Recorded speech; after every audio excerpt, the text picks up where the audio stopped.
Spring is finally here, and it has been really hard to work on indoor projects.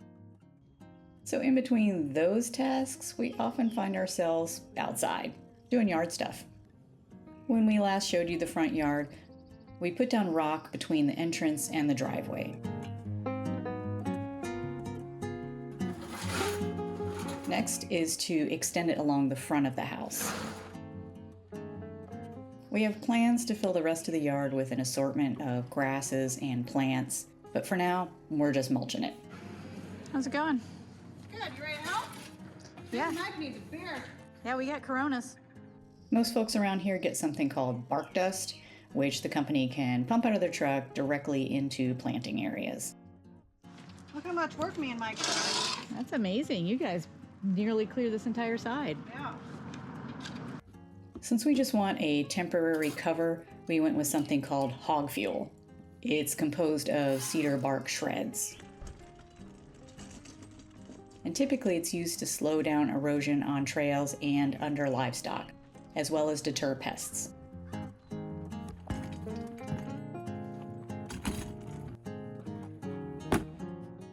Since it's so irregularly shaped and difficult to spread, it's fairly inexpensive.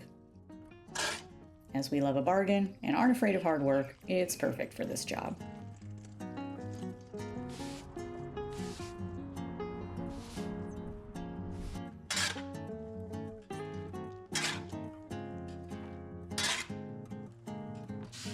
Looks pretty good.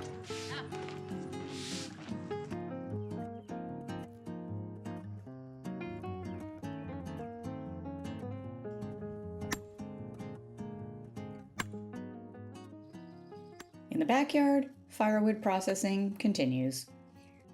We probably still won't get through the remainder of the pile, but we want to at least make enough space for a woodshed.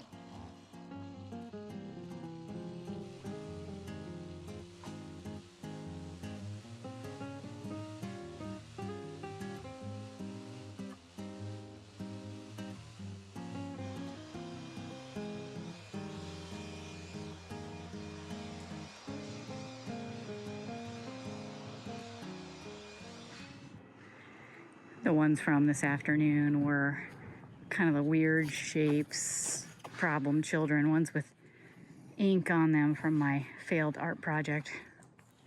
So they are fire pit only, not for interior use. That we got from the hazelnut tree to the pear tree, totally cleared out. The goal is to get it at least as far as the dug for by the end of this week. Okay. I think we had it when we went to Great Ocean.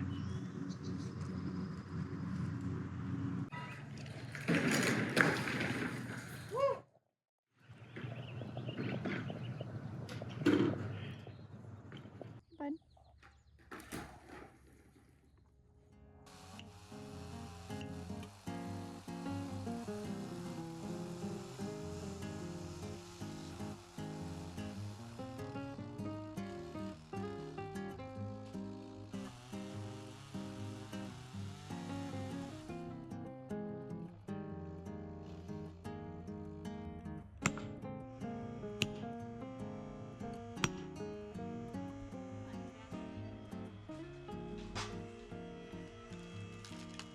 We were trucking right along until both the log splitter and the chainsaw started having issues.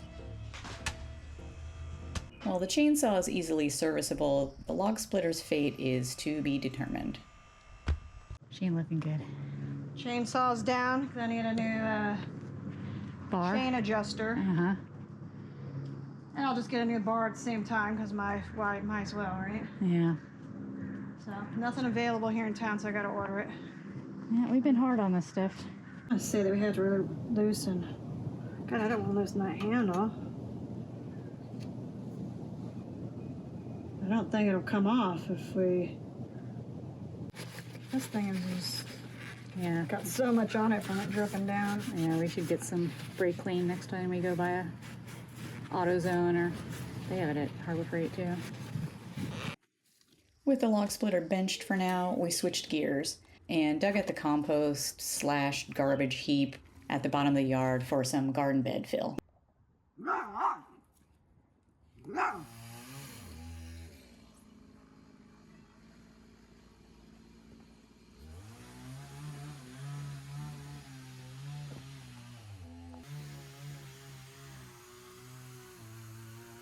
So once you remove the hardware and the pine cones, roots, bits of plastic, Spanish bluebells, peeling paint, I don't know what that is. Once you get this stuff out, we're left with our custom compost mix. Lots of hazelnuts, but I'm okay with that.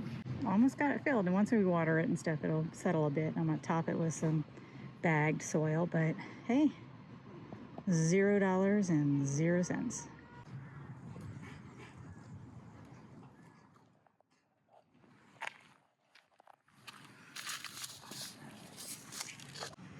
So yesterday, when we wrapped up, we had just the bottom row of this rack full, and so she filled this rack today.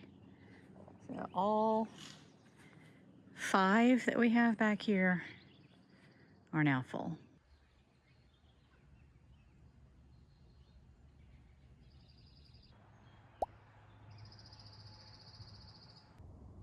In the garden, the plan was to replace the grass pathways with wood chips.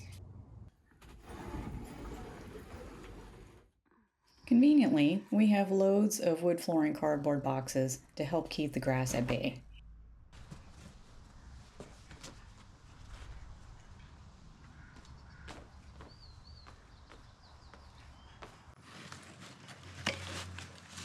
Study said that if you have a beer right after work, it decreases your stress by 90% right after work. Who said that? A study. Oh, okay. I believe it.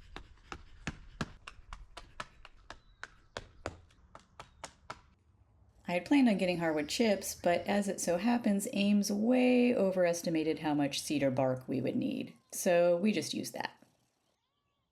To backtrack a little bit, North Spore was nice enough to send me some more mushroom spawn, 2 fruiting blocks for the garden bed, and grain spawn and straw for the bucket.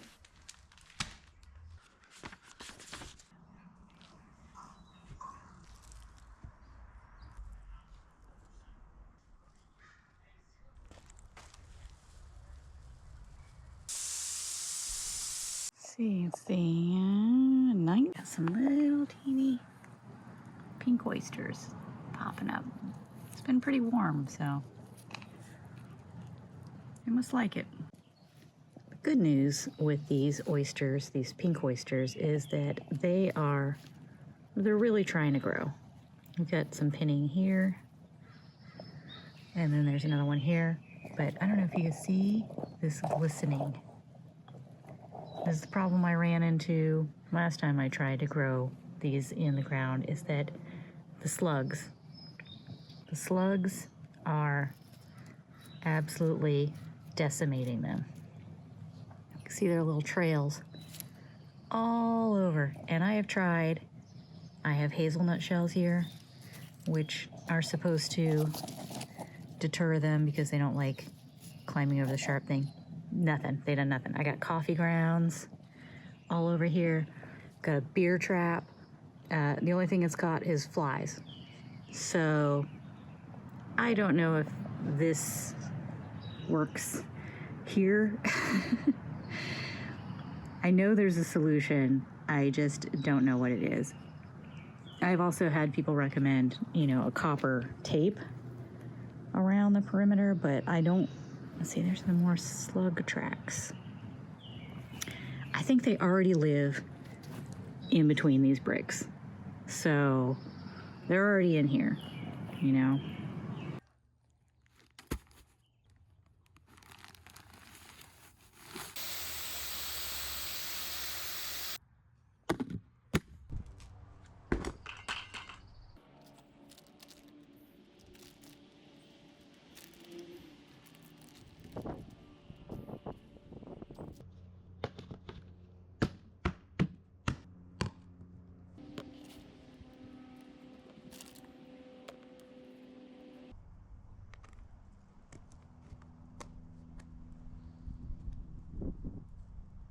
at last, it looks like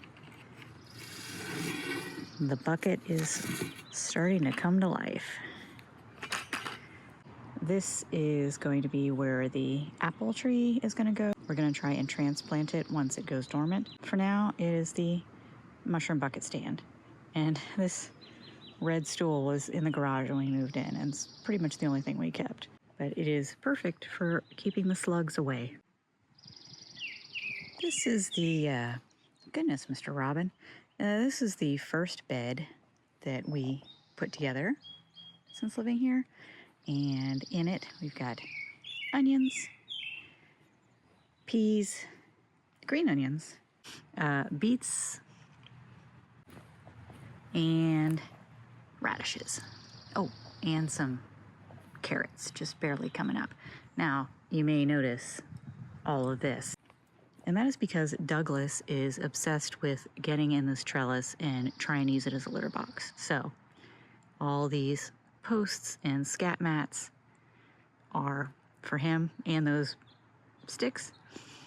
Also, Holland likes to trot through all of the beds just to, see if there are any berries. These guys were in the center of the garden, and I thought they were all dead, but I transplanted them over here. They all came back to life. This might actually be a weed. Honestly, I think it might be a weed. I may have transplanted a weed.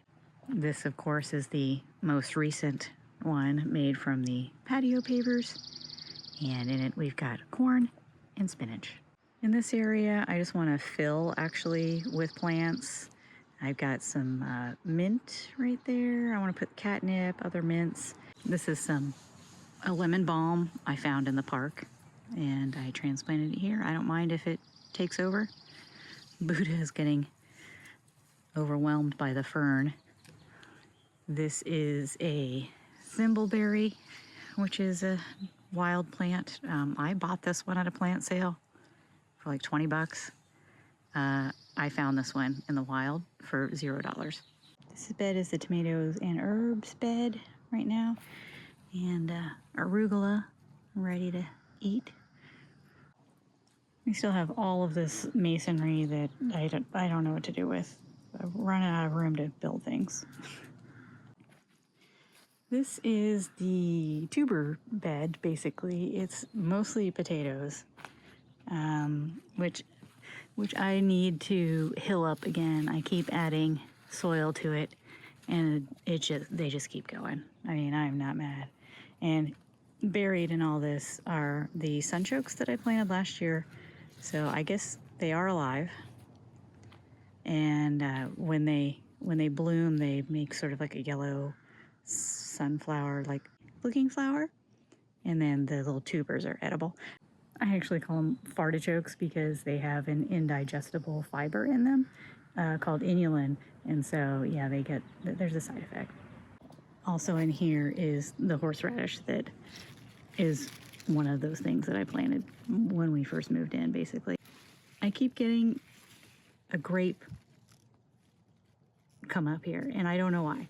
The only thing I can guess is that the bottom of this is a bunch of sticks and wood and stuff, and maybe a piece of grapevine has air layered itself and is coming up here. The actual grapevine is over here and still doing great. It didn't produce last year, but it's probably because it was cut down to nothing, so maybe this year. The strawberries in Berrytown have just gone bananas. I think I transplanted maybe 4 or 5 from the other side of the yard, and they have just taken over, which is great. They're actually escaping the bed and going that way. Some of these are a different variety that I had bought and put in here, and they're earlier producers than whatever was growing at the house before. Still have the 2 gooseberries. We've added 2 raspberries. This is the original blueberry. We added another blueberry, and the huckleberry has gotten very tall. This is the cherry tree that I also planted basically within a couple months of us moving in here, and it was too late for it to produce last year, but this year it has some fruit on it, and the variety is Stella, so I'm interested to see how those taste. We have been working on cutting back this massive cherry tree. We took a couple branches off back here, but these still gotta come down, but it started blooming, so we're gonna have to finish next year. But it does have some fruit on it. The walnuts are starting to appear, and apparently this is some sort of mite damage, but it doesn't cause any harm. It's just unattractive. Last year we got exactly one walnut. The squirrels got the rest, but I bought some steel mesh bags, so soon I'm gonna start bagging these guys out. I hear the turkeys.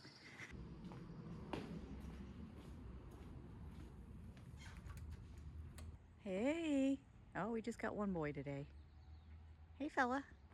I think that's the young one.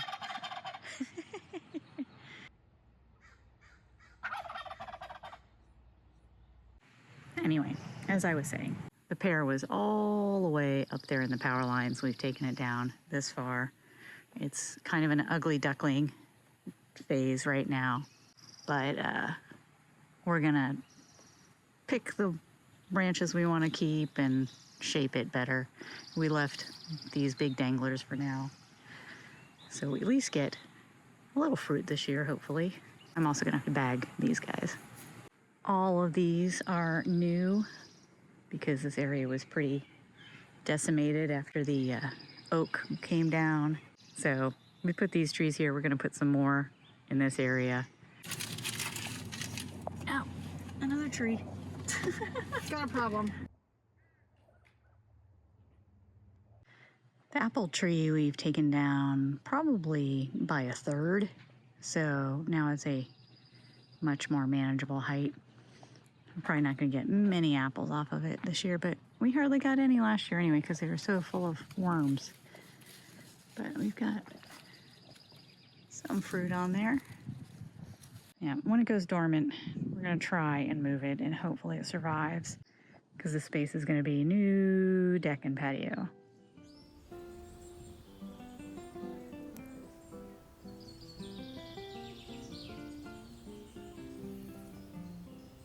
Yeah. Look at this weld right here.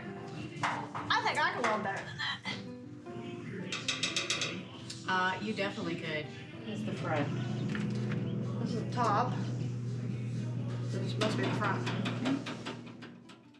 With the deck slated for demo and the new space on the back burner for now, we're going to need an interim solution for an outdoor kitchen. We got this stand to hold our Blackstone and a smoker.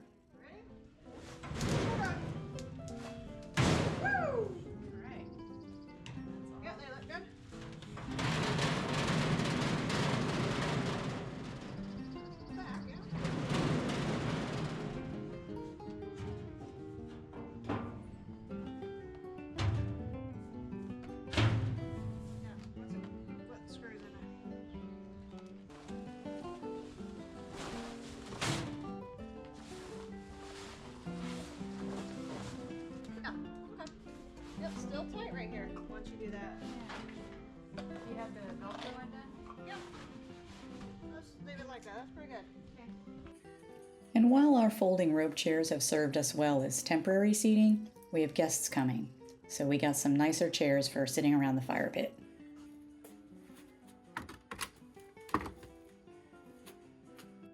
Now we feel much more prepared for soaking up these sunny days while they last.